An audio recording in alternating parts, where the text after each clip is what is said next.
Facts with AI channel में आपको खुश आमदीद कहते हैं। इस तरह की वीडियोस देखने के लिए हमारे चैनल को लाइक करें, शेयर और सब्सक्राइब करें और घंटी के निशान को दबाएं।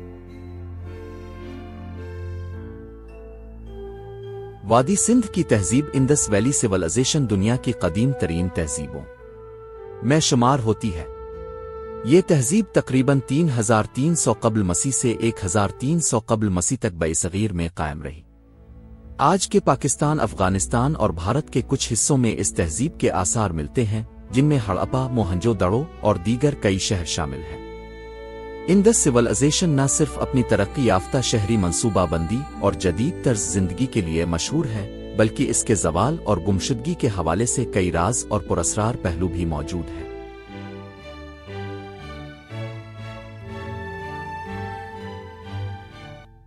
दोस्तों, आपको बताता चिल्लो, मोहनजोदड़ो की खुदाई में मुख्तलिफ किस्म की अशिया मिली हैं जो इस कदीम तहजीब की तफसीलात को जाहिर करती है। इन अशिया में ब्रोंज की मूर्तियां, मिट्टी के बर्तन, चमचों और तलवारों के टुकड़े और जेवरात शामिल हैं। उनके अलावा लिखाई के नमूनों वाले तांबे और मिट्टी के तख्ते भी मिले हैं, जो इन लोगों की रस्म और रिवाज और तहजीबी तरक्की की गवाही देते हैं। खुदाई के दौरान बाज मकानात और गलियों के आसार भी दरियाफ्त हुए हैं, जो इस बात की निशानदेही करते हैं कि यहाँ की रहाइश और शहरी मंसूबाबंदी बहुत मुनज़्ज़म थी। इन खुदाइयों से ये भी पता चला कि मोहनजोदड़ो में पानी की फराहमी का बेहतरीन निज़ाम था, जिसमें निकासी आब के रास्ते और खिले नाले शामिल हैं। तारीख से पता चलता है कि मोहनजोदड़ो का नाम सर जॉन मार्शल ने दिया था, जिनकी निगरानी में 1922 में इंडस सिविलाइजेशन मकाम की खुदाई की गई थी। ताहम इस नाम की असल और मानी के बारे में कुछ बहस है। कुछ स्कॉलर का ख्याल है कि यह मकामी सिंधी अल्फाज से माखूज हो सकता है।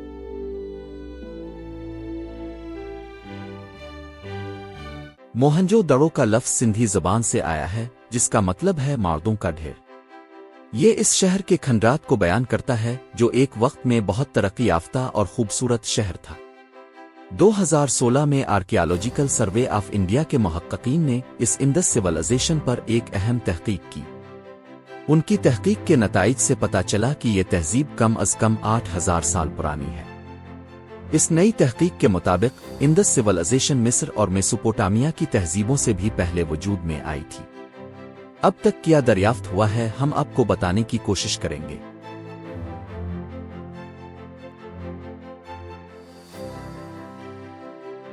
अपर टाउन। इस अपर टाउन की खुसूसियत ये थी कि यहाँ की इमारत ज्यादा पेचीदा और मुतय्यन थीं, और उनमें जदीद तरीन तर्ज तामीर का इस्तेमाल किया गया था। यहाँ बड़े और खूबसूरत मकानात मौजूद थे, जिनमें साफ सुथरी गलियों और निकासी आब के निज़ाम का एहतमाम था। ऊपर टाउन की गलियों की मंसूबाबंदी बहुत सलीके से की गई थी, जिसमें हर घर की अपनी एक छत, चिमनी और एक हाल था, जो घर के अफराद की रोजमर्रा की सरगर्मियों के लिए इस्तेमाल होता था।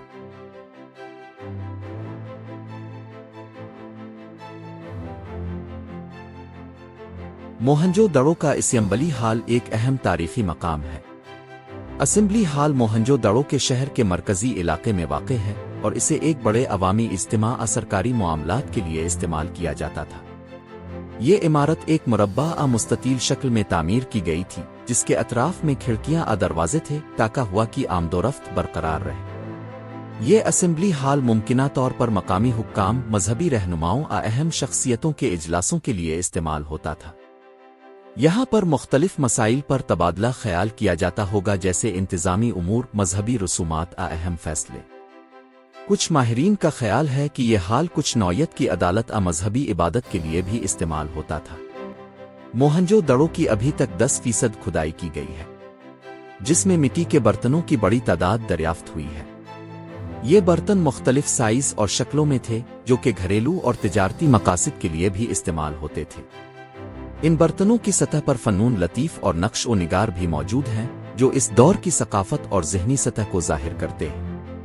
मोहनजोदड़ो में जेवरात के कई टुकड़े भी मिले हैं, जिनमें सोने, चांदी और कीमती पत्थरों से बने गहनों की बड़ी मिकदार शामिल है। ये जेवरात न सिर्फ ख्वातीन के इस्तेमाल के लिए थे, बल्कि इनसे मुआशरती हैसियत और माल और दौलत का भी पता चलता है।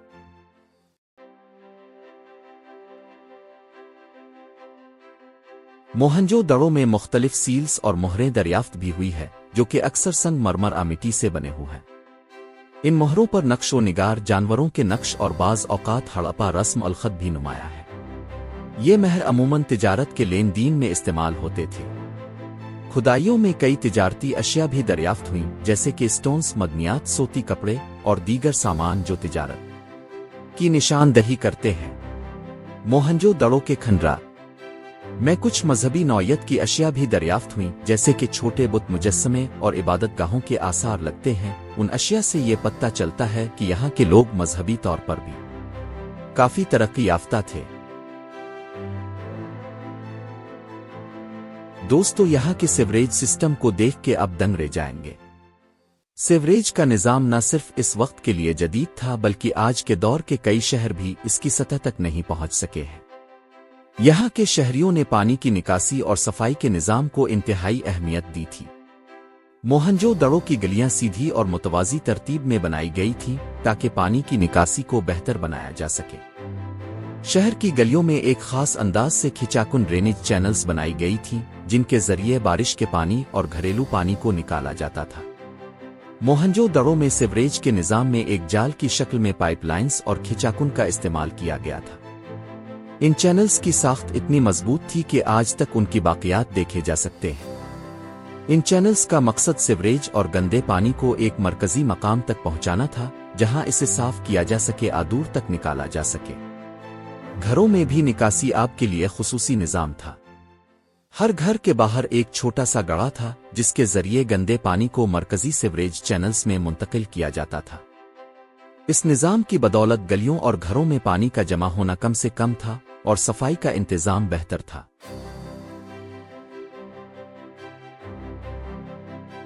मोहनजो दड़ो में सबसे ज्यादा हैरान करने वाला कारनामा है इसका ग्रेट बाथ। ग्रेट बाथ इस तहजीब का एक शानदार और पुरस्कार तामीराती शाहकार है। ये तकरीबन 5000 साल पुराना है और इसे दुनिया के कदीम तरीन अवामी हम्मामों में शुमार किया जाता है। ये अजीम हम्माम मोहनजो दड़ो के कला सिटडा वाले इलाके में वाक़े है। इसकी लंबाई तकरीबन 39 फुट और चौड़ाई 23 फुट है जबकि इसकी गहराई तकरीबन 8 फुट है। इस ग्रेट बाथ के फर्श में पकी ईंटों का इस्तेमाल किया गया है जो तालाब को मजबूत और वाटर प्रूफ बनाती है। इस ग्रेट बाथ के पानी के इखराज के लिए निकासी का एक बेहतरीन निज़ाम मौजूद था जो ये जाहिर करता है कि इस दौर में निकासी आब की जदीद टेक्नोलॉजी इस्तेमाल की जाती थी। इस तालाब के इर्द गिर्द कमरे बने हुए थे जो मुमकिना तौर पर कपड़े बदलने के लिए इस्तेमाल किए जाते थे। इसके मशरकी जानिब सीढ़ियां बनी हुई हैं जिनके जरिए लोग पानी में उतर सकते थे। कहा यह जाता है कि इस अजीम हम्माम को रस्मी या मजहबी मकासद के लिए इस्तेमाल किया जाता था। मुमकिना तौर पर लोग इसमें नहाकर खुद को पाक करते थे जैसा कि आज भी कई मज़ाहिब में रिवाज है। कुछ माहिरीन के मुताबिक ये एक समाजी इज्तिमा की जगह भी हो सकती थी जहां लोग जमा होकर त्यौहार और दीगर तकरीबात मनाते थे। इसकी तामीर में वाटर प्रूफ मटेरियल का इस्तेमाल इस दौर की इंजीनियरिंग महारत को जाहिर करता है। इस अजीम हम्माम की दरियाफ्त ने यह साबित किया कि वादी सिंध के लोग शहरी मंसूबाबंदी और जदीद सहूलियात से वाकिफ थे। इस तहजीब के बाशिंदे एक मुनफरिद तहरीरी निज़ाम इस्तेमाल करते थे जो आज तक मुकम्मल तौर पर समझा नहीं जा सका।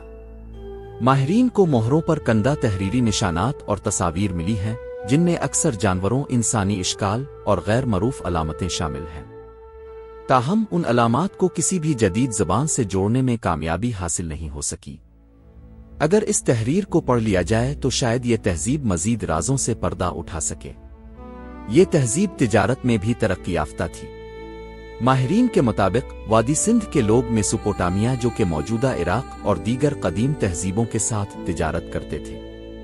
खुदाइयों में ऐसे सबूत मिले हैं कि यहाँ के लोग कपास की काश्त करते थे जो उन्हें दुनिया में सबसे पहले कपड़े बनाने वाली तहजीब बना सकता है।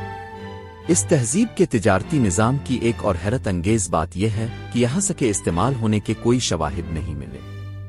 इससे मालूम होता है कि ये लोग बार्टर सिस्टम जो कि चीज के बदले चीज पर इन्हिसार करते थे या किसी और नामालूम तरीके से लेन देन करते थे।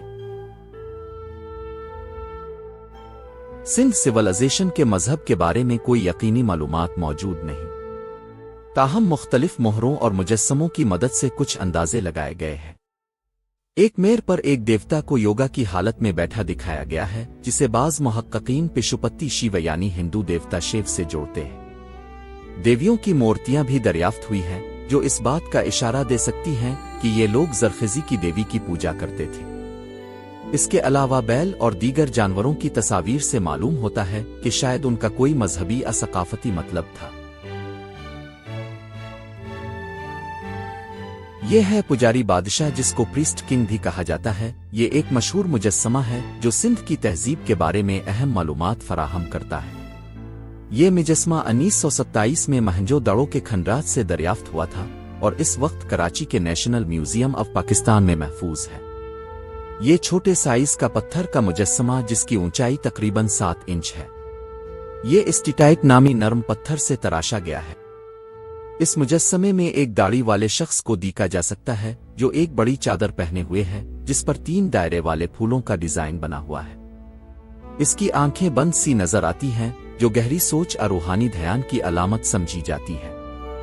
اس کے ماتھے پر ایک پٹی بندھی ہوئی ہے، جس کے بیچ میں ایک چھوٹا سا گومڑ موجود ہے۔ یہ واضح نہیں کہ یہ شخص واقعی بادشاہ تھا یا کوئی مذہبی پیشوا، لیکن ماہرین آثار قدیمہ نے اس کے لباس اور انداز کو دیکھ کر اندازہ لگایا کہ یہ کوئی اعلیٰ درجے کا رہنما، مذہبی شخصیت یا حکمران ہو سکتا ہے۔ پجاری کہنے کی وجہ، کچھ اسکالر اسے پجاری کہتے ہیں، اس کی آنکھیں بند ہیں، جو کسی روحانی شخصیت یا مذہبی پیشوا کی نشانی ہو سکتی ہے۔ بادشاہ کہنے کی وجہ، کچھ اسکالر اس کا شاہانہ لباس اور سر پر بندھی ہوئی پٹی اسے کسی حکمران کا درجہ دیتی ہے۔ تاہم چونکہ مہنجو دڑو کے لوگوں کی زبان اور تحریر اب تک مکمل طور پر سمجھ میں نہیں آئی، اس لیے یہ معلوم نہیں ہو سکا کہ یہ مجسمہ واقعی کسی بادشاہ کا تھا یا کسی پجاری کا، اس لیے اس کو پریسٹ کنگ پجاری بادشاہ کہا جاتا ہے۔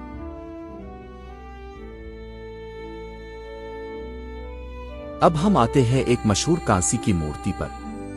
یہ مورتی 1927 میں برطانوی ماہر آثار قدیمہ ارنسٹ مکے نے دریافت کی تھی۔ یہ مورتی کانسی کی بنی ہوئی ہے، جو اس بات کا ثبوت ہے کہ یہاں کے لوگ دھات کو پگھلانے اور سانچے میں ڈھالنے کی مہارت رکھتے تھے۔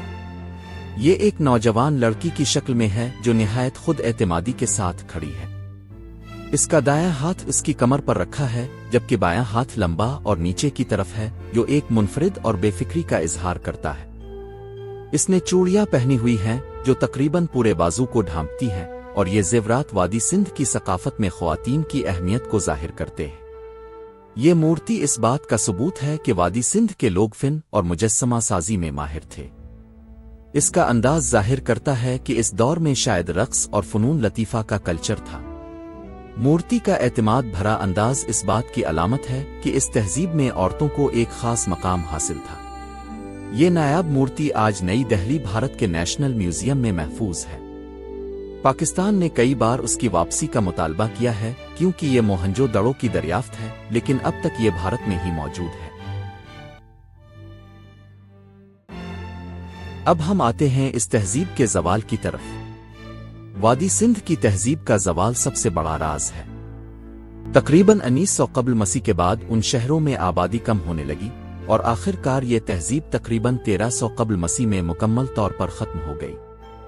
اس اچانک زوال کے بارے میں کئی نظریات پیش کیے گئے ہیں۔ ماہرین کا ماننا ہے کہ دریائے سندھ اور دیگر دریا جن پر یہ تہذیب قائم تھی اپنی راہ بدل گئے، آسوک گئے، جس کی وجہ سے زراعت ممکن نہ رہی اور لوگ نقل مکانی پر مجبور ہو گئے۔ کچھ شواہد کے مطابق ممکن ہے کہ زلزلے اور طوفانوں کی وجہ سے یہ شہر تباہ ہو گئے ہوں، جس کے بعد لوگ یہاں سے نکل گئے۔ کچھ محققین کا نظریہ ہے کہ شمال سے آنے والے آریاؤں نے وادی سندھ پر حملہ کیا اور یہاں کے باسیوں کو ختم کر دیا۔ تاہم اس نظریے کے مضبوط ثبوت موجود نہیں ہیں کیونکہ کہیں بھی جنگ کے بڑے آثار نہیں ملے۔ ایک اور مفروضہ یہ ہے کہ خود تہذیب کے اندرونی عوامل جیسے سماجی بدامنی، معیشت کی کمزوری، بیماریوں کی وبا نے اس کے زوال میں کردار ادا کیا۔ وادی سندھ کی تہذیب کی دریافت 1920 کی دہائی میں ہوئی جب ماہر انسان قدیمہ نے ہڑپا اور موہنجو دڑو کی کھدائی کی۔ آج بھی اس تہذیب پر تحقیق جاری ہے اور ہر نئی دریافت اس کے اسرار کو مزید گہرا کر دیتی ہے۔ یہ تہذیب برصغیر کی تاریخ میں ایک عظیم اور پراسرار ورثہ ہے۔ اس کے تحریری نظام کو سمجھنا، اس کے زوال کی اصل وجہ جاننا اور اس کے سماجی ڈھانچے کے بارے میں مزید تحقیق کرنا ماہرین آثار قدیمہ کے لیے ایک بڑا چیلنج ہے۔